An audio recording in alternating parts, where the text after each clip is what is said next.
Good evening, ladies and gentlemen. How's it going?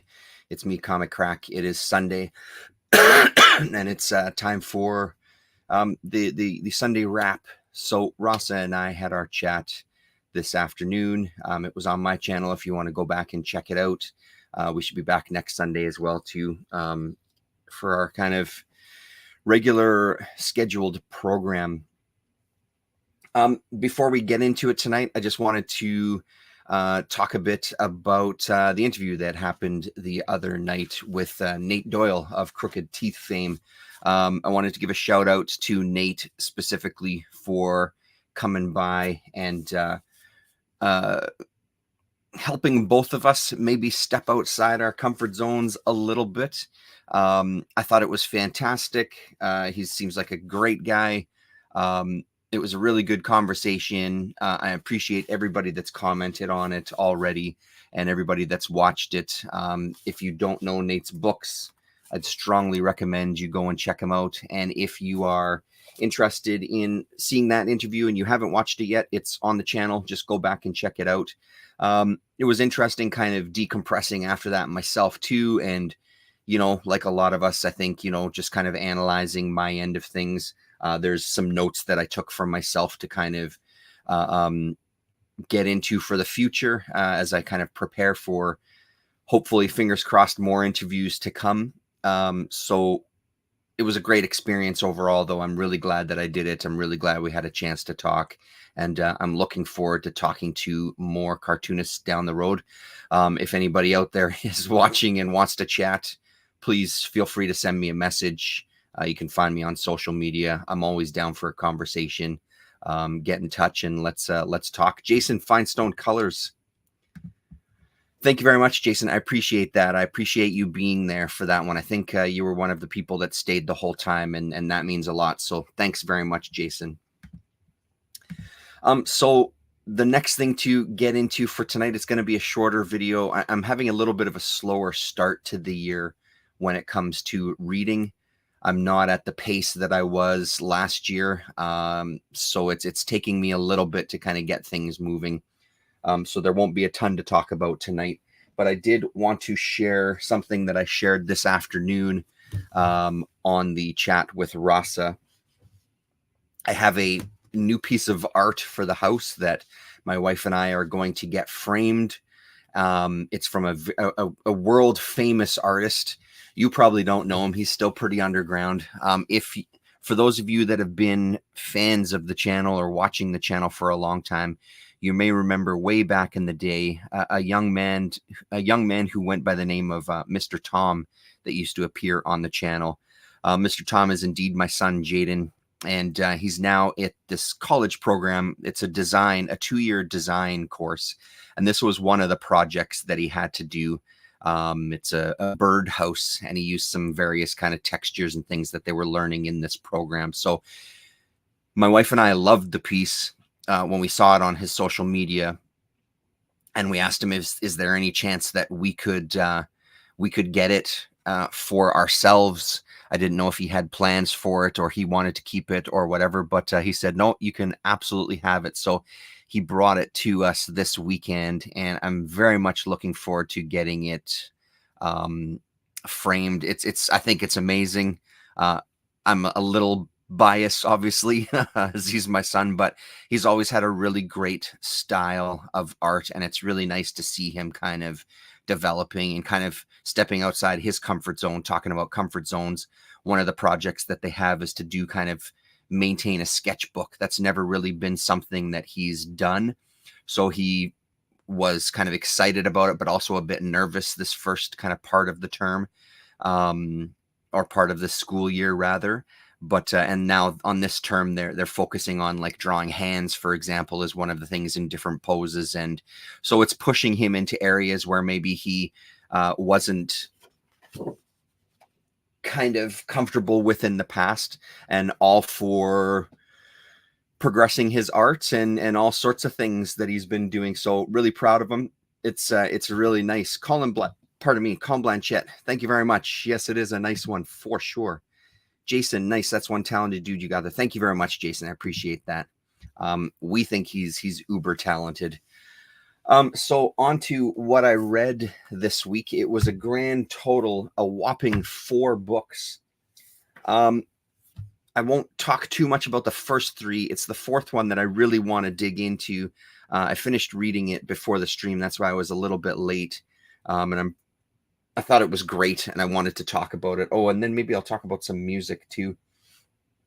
We'll kind of do a bunch of things in this one, stuff I've been listening to. So starting off with 2 kind of part of like the big 3 world. This is Kaya, issue number 14. This is Wes Craig's written and drawn story, art, and design.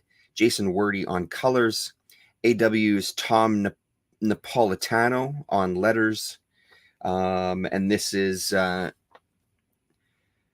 it's been a really solid series so far, surprisingly good. More in the realm of a YA type of book. Issue number 13 was the first kind of little bit of a misstep for me. And when I say little, I mean little, because I'm still really enjoying this book. This one sort of follows in that same area, and we talk about it in a lot more detail with Rasa this afternoon. But one of the things that kind of tripped me up a little bit was this, with issue number 13, introduced to other characters in another scenario, and it just sort of, it really felt like there was a big chunk missing. Normally I'm fine with that, but it just felt like there was so much that we were missing that it felt a little lazy as far as the writing went, to be totally blunt. Maybe there's plans down the road to kind of loop back and fill in some of those gaps, but I just thought it was a little odd way to kind of continue the story. The other thing with this, there doesn't seem to feel like, I don't get the sense that there's a real big ticking clock over top of us, that kind of old trope of pushing stories along, where you have this literal clock ticking in the background. There's some kind of moment that they have to meet. There's sort of that moment here. They have to get back to the ship before they leave. These pirates have decided to take them on to their final destination, but they have to go and rescue the pirate's niece and bring her back before they leave. So there's sort of a ticking clock there, but it's never really, it's not as obvious. So we do get introduced a little more to this particular city, and there's a resistance fight that's going on, and they bring out the banner of the Golden One, which of course is Kaya's brother. In our story, Jin is his name, Kaya and Jin. So that's intriguing. And of course, there's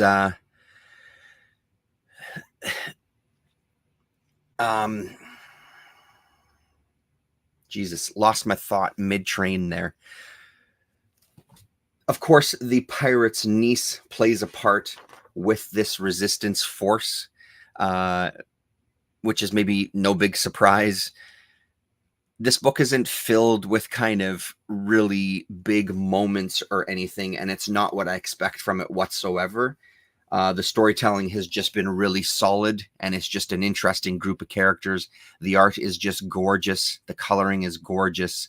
There's a lot going for this book. I think that over 14 issues, it's pretty fucking good to have only like one little misstep, in my estimation. When you're doing everything yourself, it can't be easy, especially when the writing side of it may be a little bit newer to Wes. Still an enjoyable book, and I'm sticking with it, no doubt about it. Just kind of a slight misstep for 2 issues. Eliza, how are you? Reminds me of all our crows eating us out of house and home. And then Jason, I'm way behind on this series. I've been grabbing them from dollar bins as I find them. Oh, nice. See, and that's a great way to tackle a series like this, if you can find them in dollar bins.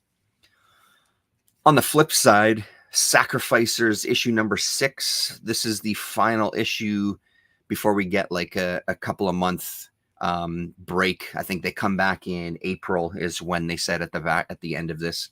So 3 months ish. A break with this one, I think, is, I'm not worried about it whatsoever. I would rather they take a break if there's any sort of burnout that's happening. If there's a little bit of catching up to do, I much rather that the creators take a break as opposed to trying to push through it. I want to see them at their best. I want a story that's at their best, that's well thought out, where they don't have sometimes what I think as a kind of like an excuse, where it's we didn't have time, we had to meet deadlines. That's why this happened. That's why that happened. I'm not saying that those things don't naturally happen when you have deadlines that you can't meet. For sure they do. But I'm really glad that there's some independent companies where they are more concerned about having creators that are conscious of the work itself. Whether you like or dislike the work is kind of irrelevant. Just the fact that they're given this time to make sure that they have a chance to present it. Obviously, that's a bit of a gamble with an audience. For sure it is. I think Remender, though, is a writer that I think he can easily pick up that slack. Now, if you're getting into the territory of taking a year break, that's maybe a little bit of a different thing. Saga took a huge break. I never returned to the book.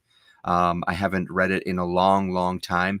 I think it was partially, though, I just kind of lost interest in the story itself. Forget about the break. I don't know if the break really made a difference to me. It just maybe was a longer period of time where I didn't have to even remember to pick it up because it just wasn't around. This one, however, he's such a talented writer. Issue number 5, issue number 4 really left me a little uneasy as to where the story was going to go. Issue number 5 cured me of that by a long shot with a pretty stellar issue. And this one does the same thing. I think this is a fantastic book. I really like the turns that are taking in here. I really like his ability to kind of write the story and leave it enough room for the reader to bring in their own subtext. For me, when I read this book, there's a real big political message here. There's a real big kind of passing the torch, even though there's these gods that are feeding off of people who are sacrificing to them. For me, there's a lot of political stuff in here, right? Like a gerontocracy, I guess, that's kind of in control of things, that it's time to kind of give up. It's time to just let go of the reins and pass them on to somebody else. But the desperation of kind of holding on to things, and then how the next generation deals with that and what that's like.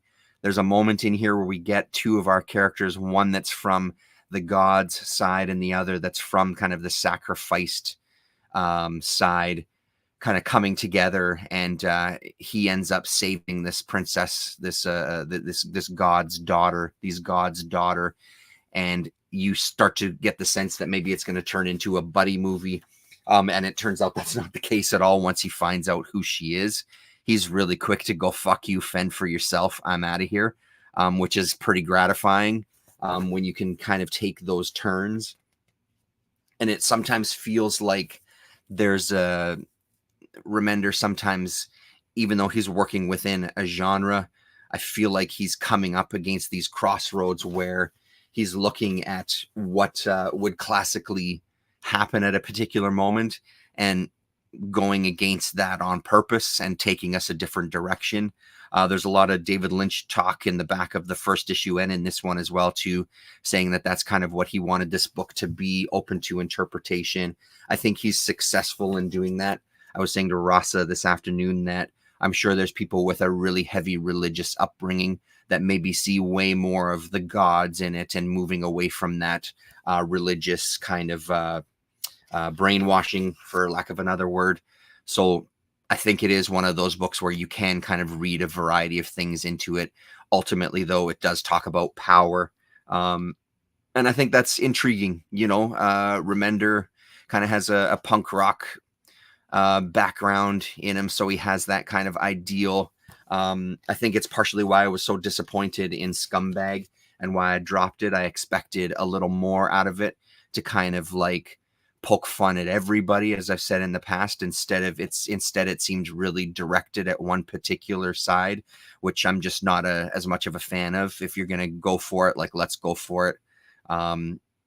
Point out everybody's flaws and mock everybody if you're going to kind of attack politics and political correctness or whatever. So that said, though, tangent, this is a great book. 6 issues in, a break until April. I will miss it for these few months, but I want them to take a break if that is what's needed for Max Fiumara to catch up.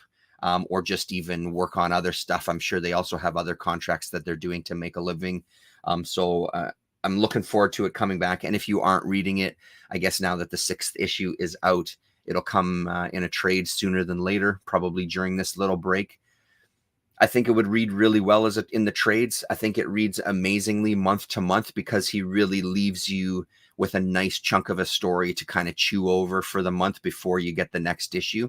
I do feel, however, that it would read pretty solid just at once too. So if you're at all curious about it, recommended book. Cthulhu Hand Luke. Happy New Year to you too, man. Nice to see you. Thanks for dropping in there. Issue number 3 of The Sickness, and this is one that is also going to be taking a break, I believe, after issue 4. Don't quote me on that. I can't remember if that's 100% the case. And this is one where I think it is going to hurt it taking a break. There's a lot of information in these first 3 issues, and I also feel like it's still not kind of focusing enough for me. Again, as I always say with all of these videos, this is purely my opinion, and take it or leave it. As a reader, this is kind of where it's taking me, where I feel a little lost. And I do feel I understand parts of the story for sure, but I just think that after 3 issues, we should be further along in kind of understanding the world. It also makes me a little nervous about it being a 14-issue series. I think was the number that they were shooting for. That's a hell of a lot of issues. And if it's going to kind of keep going at this pace, I think that's going to be a bit of a challenge. I do want to read all 3 issues back to back to kind of give it its full kind of shot. And I've been meaning to do that for a while. But as you can see from these pages so far, it's pretty dense text-wise. And it's a little bit dry at times. So that is something that's holding me back. I am hesitating reading the 3 issues back to back. Now, all of that said, am I going to get rid of this book and not pick it up? Fuck no. I'm still super intrigued by it. Jenna Cha's art is gorgeous. I really, really like her style a lot. And I have faith that there's something, because I really liked their, what was it, Black Stars Above? Is that what it was called? The one they did together that I read 2 years ago now, maybe at this point. So, and there's enough kind of with that art and with that, and knowing that I kind of enjoy their collaboration, the little bit that I've read, obviously, I do want to stick around, and I am curious how this is going to pan out. So I'm hopeful that come issue 4 before the break, I'm hopeful that we'll see a bit of the story coming together to give us something to kind of chew over again for this break. I know that they just moved across the country as well too, seeing on their social media. Follow them on Instagram and Twitter. And so that's obviously going to take some time out of producing things. I hope that they continue with it, and I hope it doesn't fall by the wayside. I do feel like there's something here for sure. So Sickness number 3. Number 4, I think, comes out any time now. So the one I wanted to spend a bit of time talking about, because it's a lot more enjoyable than I remember the first one being, is True North, the True North Book 2. This was a 2-issue series, and it was for all contents 1991. It's for the Comic Legends Legal Defense Fund, so the CLLDF. They're in they were rather in Willowdale, Ontario, here in Canada. We are indebted to the artists and writers who contributed their time to the book, all individuals and companies who gave money, and for miscellaneous reasons to Sean, etc., Gary Groth. So yes, so this is all for money to go to the CLLDF.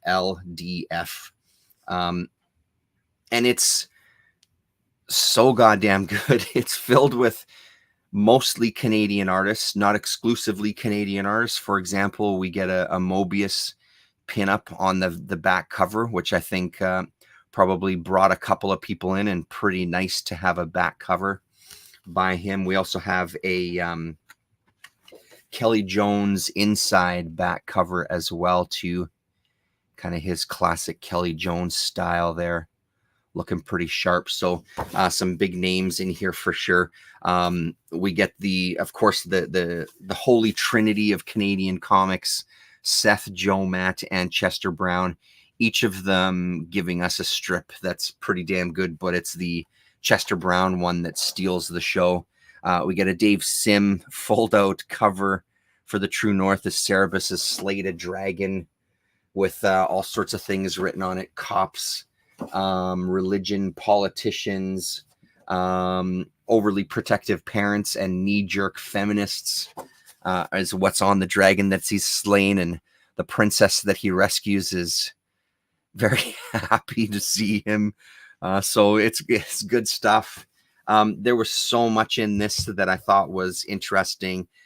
It also maybe I'm sure there's a bigger conversation about some of the people that did contribute to this, and how maybe they've been quote unquote censored this day and age. And obviously there's a bigger conversation of how this stuff still happens now, and in many different areas. Any sort of speech, any sort of things, no matter where you are, there's a lot of censorship that's going on out there, and fuck all of it. So this was great to kind of see and read some of these stories. So there's a couple of surprises in here as well too. So the first kind of surprise for me was Karol Moisevich is in here with a story by Dennis Eichhorn. So a lot of the stories in this have to do with kind of censorship, and then there's some stories that are just stories to kind of push the boundaries and as what you can have in a comic. When we're talking about censorship and stuff that's getting stopped at the border here across to Canada, back in the day, and sometimes in the present as well, or near misses anyway, from yours truly crossing the border with Eros Comics, amongst other filth. You do get some of these stories. This one here is about a guy who's about to get married the next day.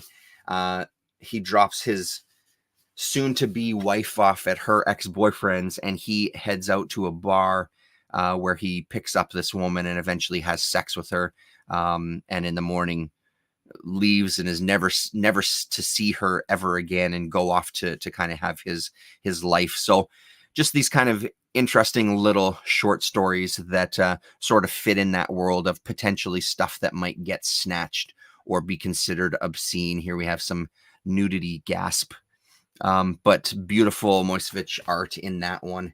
It's a pretty thick book too. This one came from, I should give a shout out to a local Winnipeg comic addict, JP. I won't say his last name, but JP was kind enough to pass this along to me. Sometimes when there's a book I'm really, really anxious to get my hands on, I'll post it on the Facebook groups for the Winnipeg comics addicts and fans and collectors here in the city. And JP said that he had a copy, and he passed it on to me gratis. So that was very, very nice of him. So huge shout out to JP if you ever happen to be watching this. Love the book. I really appreciate it. So we get a couple of stories here after this. This one focuses on a couple of guys who are talking about what's happening with comics and people getting busted for kind of distributing and selling this filth and pornography and stuff in their shops. And his buddy is talking to him when videotapes became popular. There was initially no legislation for their censorship.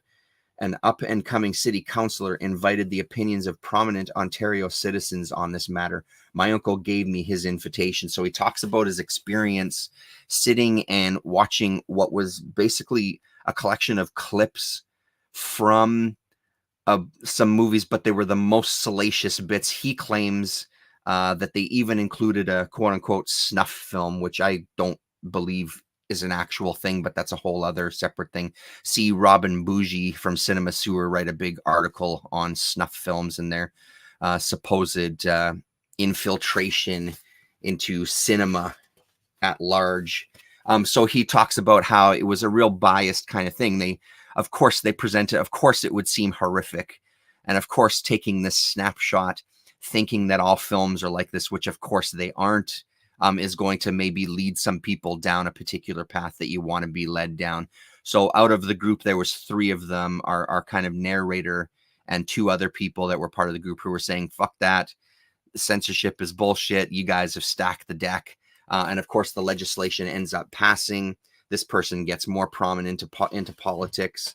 And because they become more prominent in politics, they can enact more legislation, etc. Right? So kind of how important these things are and how manipulation can occur and how we're all susceptible to this manipulation that can happen. So really nice story there. But hands down, my favorite is this Chester Brown called The Weird Canadian Artist. So part 1 is circa 1973. And he's talking about these books,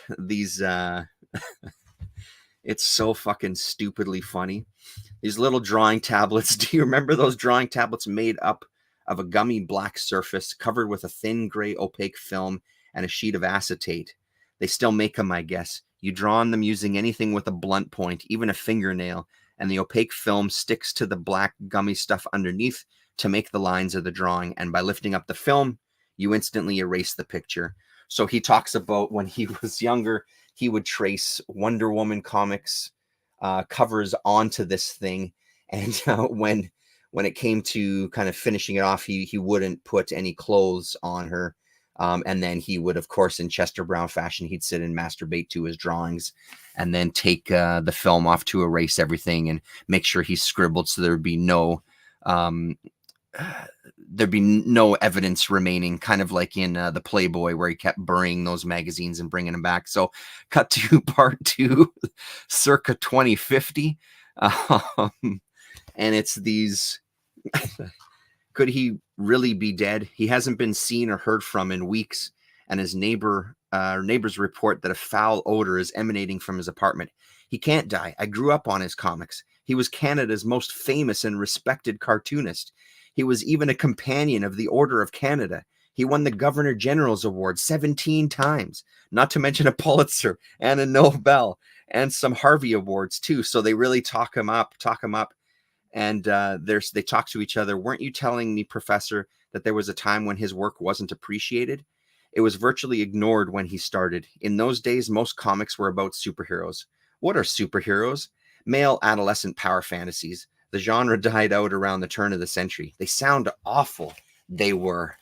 So all of this lead up to get to Chester Brown's place, where, of course, he's dead at his drawing table, being the dedicated artist that he is. And one person notices that he's got his penis out. Of course he does.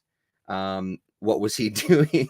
Or what's this picture he was working on? I don't understand it.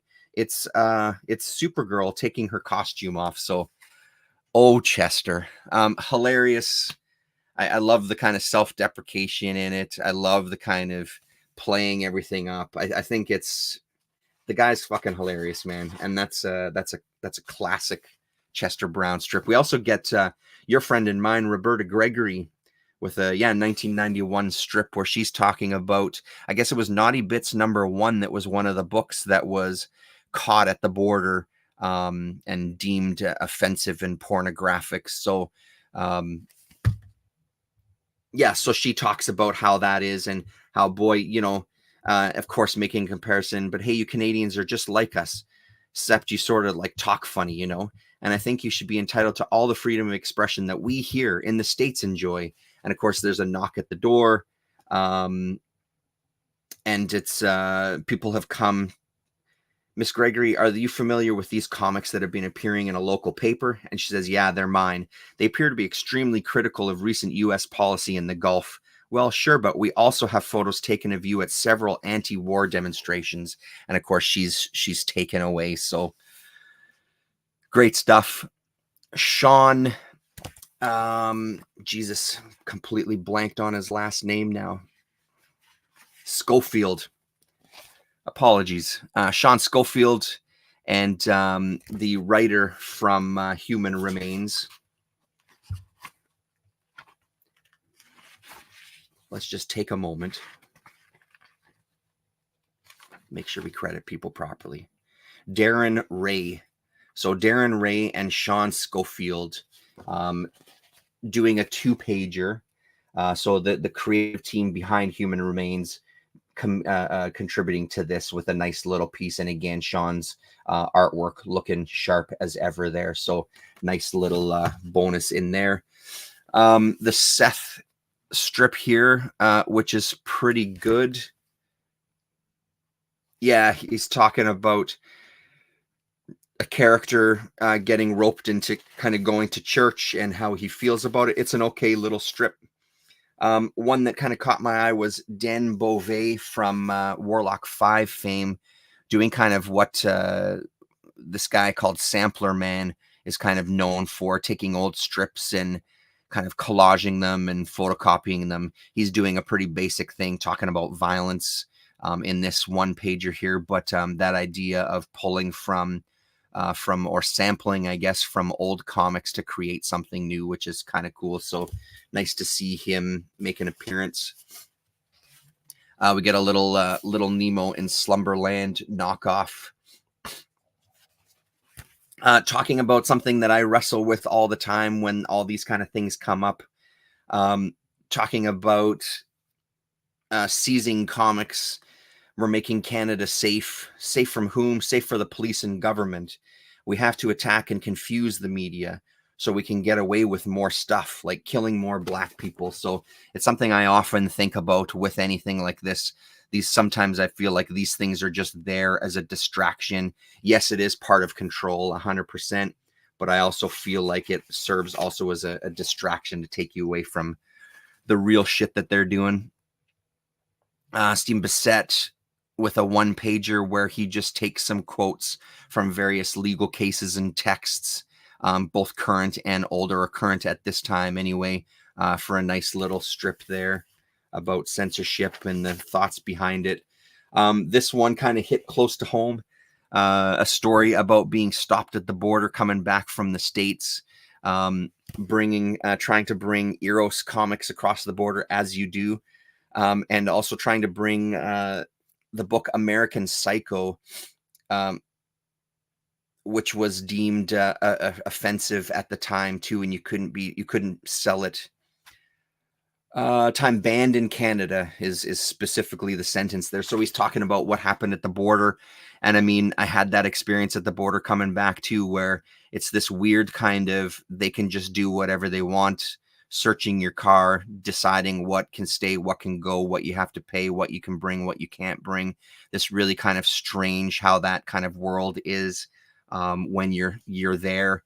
In my case, there in the middle of the goddamn night as they're searching your car. So just what happened to him in this situation was they were just told that there was things that were offensive, and what are you doing with this? And his response was, I'm not distributing it. I bought it for myself. And that seems to satisfy them, and they let him go across the border. But he just kind of relates that whole situation or experience with them. What else do we have? I wanted to point out, here's the Joe Matt, and then Beto Hernandez doing a 1-pager. And again, tackling the whole violence thing. This guy is seen at the beginning with a knife and potentially wanted to do horrible things to her. And then she just says, some people are more tolerant of the depiction of a man brutally assaulting a woman than they are in him making love with her. Go figure. Which, of course, has always been a thing for me, too. Violence all over the goddamn place. God forbid you show a nipple. And then Joe Matt and Bernie, I believe Bernie Moreau, doing a strip together, and Bernie comes with this just completely ridiculous story about big hair. Really nice, just kind of the dialogue between the two of them. I assume this is kind of a jam comic. Joe telling him to draw a little smaller. And at the bottom, it's a real nice touch with them kind of laying on the grass, looking up at their work as if it's on a wall. Pretty good stuff there. So that's nice to see. Nice to see that one. I've never seen that strip before. I don't believe it was collected in anything that I have anyway.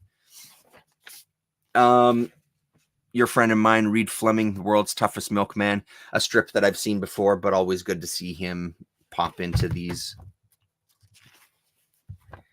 That one wasn't too much. A nice Todd McFarlane pin up here too, with a kind of interesting little blurb about a character, Potato Man. I'd just like to remind you about my issue number 1. I know that this is my 27th spin-off title, but I think this one is completely different and rad. First off, all my storylines will take place in an alternate universe. Second, I get to use harsh language, just like more mature books. Expect to see heck and dang it on a regular basis. Also, there will be 15 variations on the cover. Every other day in November, you can get the same cover, but with a different color for my eyes, etc., etc. So this is 1991 Todd McFarlane. Sellers. Sorry, I didn't see you come in. Hello, Sellers. Yes, it is. Correct. That is what it is. It's called True North, book number 2. Focused on kind of the issues that were happening at the time, bringing comics and stuff across the border into Canada for sale, and stores getting busted and people getting stopped at the border and stuff. So what else do we have here? Rick Trembles, who I know from Motion Picture Purgatory. I think he's still around doing stuff. I think he still lives in Montreal. There was a collection of some Motion Picture Purgatory stuff that came out quite a long time ago. Was it Fab Press, maybe? I don't remember. I don't remember if it was the same people that were putting out the Cinema Sewer stuff or not. But great to see him in here telling a story about his band, The American Devices. And then on the next couple of pages, again, working with Bernie Moreau, I believe. Oh, no, it was Bernie Moreau in this one. Sorry. Art by Bernie Moreau in this first story. Inks by Rick Trembles. And, of course, story by Rick Trembles. And then he was working for a local paper. And unfortunately, his stuff is pretty dense. So this doesn't quite cut it. I couldn't read this at all. This one I could get the gist of. This one, the text was way too small. His work is pretty busy. It's great stuff. He's got an amazing style. And he used to do these movie reviews as comic strips. And they were super entertaining. He ended up having like he was on the radio for a while, and he also had a podcast. When I was living in Ontario, kind of 98, 99 to 2002, 3-ish, a friend of mine turned me on to his podcast, and it was, I think it came out every week, and they were just really goddamn entertaining. I'm sure I still have a recording of them somewhere. I burned them onto a disc. They were so fucking good. So this last strip is when they'd had enough and they fired his ass, and they wouldn't even let him publish his last one, which was kind of like a fuck you to them. And also, hey, come and follow me in my next endeavor here and buy my books. Because at the time, I guess he was producing some collections of his work up to that point, spanning from July 1985 to February 1988. I'd love to see if that book is still out there somewhere, because he's done so much for so long. I know that all of his stuff hasn't been collected. There was just a selection of it, I think. What else did we have in this one? Those were the ones that kind of jumped out me the most, to be honest, as I flip through the rest. Oh, we do get an Exquisite Corpse appendix. This one I haven't read. I didn't make it through the rest of the book. So this is these last couple of stories I haven't dived into yet. So I don't know if it's the same creators from the Exquisite Corpse that we were talking about earlier, but it sure seems to kind of fit the theme of it anyway. So the art's a bit different, though. It doesn't look like the panders on it, but maybe it's the same. Oh, so it's Matt Wagner and Jerry Prosser, I guess, are the names on this one. So I'm not sure what the relationship is with Exquisite Corpse or not. So the nice thing about this one too, to get a little bit of the history of the time, there's a recommended reading list. This first column and most of this side here are stuff that had recently, between 1989 and 1991, a partial list of comics titles that have been detained at the Canadian border by Canada Customs officials and later released in the period of 1989 to 1991. So there's some things in here that aren't necessarily surprise that they would get stopped, but there's a number of things that also don't really make sense. Crying Freeman issue number 6, Fat Freddy's Cat issue number 2, Freak Brothers issue number 2, Graphique Musique by Mike Allred issue number 2 of that one. Harold Head, Hitler's Cocaine, which is hilarious because Rand Holmes was Canadian, but because it was kitchen sink. Love and Rockets, Mickey Rat, National Lampoon issue, various issues rather. Yeah, etc., etc., etc. Rip-Off Comics, Post Brothers, Taboo number 2, and a whole bunch of others. So it gives you a nice list of everything. Yeah, they hated it. And that's the thing that was strange to me, Jason. All these issue number 2s of, yeah, I guess we let issue number 1 sneak past us. It's now come to our attention. So now we're going to stop everything else. And then there's a very small list, a partial list of comics titles detained by Canada Customs and prohibited from crossing the border. I'll just read off this list because it's not a huge one. So Cherry, specifically issues number 2, 8, and 9. Emmanuel Erotica by Creepax. Horny Biker Sluts Comics number 1. Revelry in Hell, which is an Eros comic. Squeak the Mouse by Mattioli, Catalan. Little Ego, Giardino. Weird Smut Comics number 3. Wendy Whitebread, Undercover Slut, and Zap Comics number 4. So I'm a damn good Canadian because I have most of those comics. So good work. I guess this will act as a checklist to fill in those other blanks. And then finally in it, we get a brief write-up of each of the creators, which of course is a damn good thing too, to see who all contributed and they can add their name to the cause. So really exceptional stuff here, man. I don't know how easy this is to find for all of you out there, wherever you live. It did take me a while to find it. It's not one that I see. There's also this right up at the end too that I haven't read. I wish I would have got to it before the stream. Should have delayed it. Derek McCullough, some thoughts on the reasons for this book. So that'll give a little bit of the background. Issue number 1 is a little bit easier to find. I have seen it a few times. But issue number 2 did take a while. So thankfully the comics community here came through for me. I mean, it's a good question. And I would put it right back at you. Is North America still afraid of depictions of sex in comics? Because they sure seem to be. There's a lot of fucking prudes out there, man, who want to balk at some of this stuff, you know what I mean? So I just know that when I came across the border with those Eros comics and stuff that I had, I was a little worried that they were going to take them. They didn't. Everything was fine. So my personal experience as one human being coming across the border, it didn't seem to have any effect. Nobody seemed to bat an eye, and I came across the border with them without a word even said. So I would say that, again, that's one fucking individual. So I don't know if it's happening en masse. I think that there's much more quote unquote important things that they think that they're going to be censoring these days than focusing on comics. Comics in the 90s, 80s, and 90s, a much different market than they are now.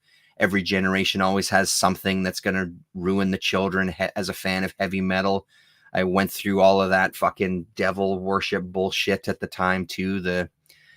So it's always going to be something, right, that's poisoning the kids' minds and that we've got to save them from. So but yeah, who knows the state of it these days? I don't think people pay that much attention to comics anymore. But there you go. So a really nice document that unfortunately still holds weight these days, with people trying to stop people from just expressing an opinion on things when it doesn't agree with theirs. So To finally the very, very last thing, stuff I've been listening to this week. Actually, this is a little bit older. The Brand Pause, who I've been a fan of for a hell of a long time. He has a new tape out, Introspective. Two sides, one piece on either side. You can get it right from the Brand Pause's Bandcamp page. I think his stuff is really, really great. Yeah, so I always recommend his work. And 3 new ones from Heimat der Katastrophe, the overseas label that kind of specializes in more like synth-driven music, RPG style stuff, but also working with some other composers doing more kind of like almost soundtracky type stuff. Teeth of Glass I've talked about. So this is a project called Cop Lord, the Sicilian Dragon. I haven't finished it. The beautiful thing, I mean, they do an amazing job on these cassettes. They're usually limited, but you can also buy the stuff digitally as well. Most times they come with a little book, a little story, and then some really great art as well here. So this was a solid album. But the 2 that kind of caught my interest the most when I order from them, because I'm paying kind of a stock shipping rate anyway, I usually end up ordering a few things. It's a soundtrack to a game called Moon Ring. This is one that I was really curious about. You can download Moon Ring from Steam. I think it's still free, and it's kind of like a Zelda-ish type of thing, but like an 8-bit psychedelic kind of look to it. There's some screenshots of it there, if you can see that, if that's showing up. But I've just kind of started dipping into this game. The music stood out to me because one of the artists on it is an artist that goes by the name Khand, Khand, and Khand has worked with, has put some stuff out through the Cave Evil guys, through their kind of distro. So I don't know if it's one of the guys from Cave Evil, that series of games, or that crew, the Emperors of Eternal Evil. But this was a solid soundtrack. Really, really nice stuff. And the other one that caught my interest was somebody called Boar's Hunter. And this one is a stunning bit of work here. For those of you old enough, that might look familiar. There was these kids' books on tape as well as on record, but the ones that we had on tape were exactly this format, the red and the yellow. So really presented like a story. This is all synthesizer music as well too. I believe Boar's Hunter is the project of just one person, but the aesthetic continues inside. And what you also get in here is a little recipe book, a Boar's Hunter recipe book with some really great old art on it. And there's actual recipes in here. The only downside is that the text is printed pretty light, the color of the text rather. So it makes it a little difficult to read these recipes. But it's a hell of a presentation. The album was pretty damn good too. It wasn't maybe the stuff that I would recommend first from Heimat der Katastrophe, but like I said, you can hear all this stuff on their Bandcamp page. So if you're curious, check that out. So there you go. In the words of Jared Osborne, a little bit of music, a little bit of art, and some comics. You guys have a great week out there. Right on. Thanks for hanging out, everybody. Nice to see you. And we'll talk to you.